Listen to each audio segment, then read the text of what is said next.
paano pala sir, di ba may decarbonize? Paano ba ginagawa sa decarbonize? Kasi sabi may decarbonize na yung Sa decarbonize, yung mga services na yon is meron siyang charge. So, pag sa decarbonize, kasi yung piston natin, pag nag-burn siya ng diesel or gas for gasoline engine, nagkakaroon na parang uling. Yun yung parang tinatanggal natin, nililinis natin para yung takbo ng mga piston is good as new ulit. Kaya siya nililinis, de-decarbonize siya. So needed yon for the brand new para mas ma-maintain natin yung condition ng sasakyan. Ang ganda pala. Bali sir, yung ngayong unit ba pag naglabas meron pa rin ba yung mga free no? Yes, hanggang ngayon, hanggang 20,000 kilometers pa rin.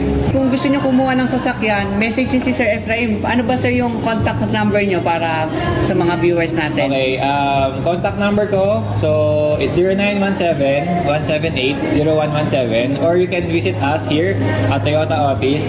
Just look for me, Frame, sa Group 4.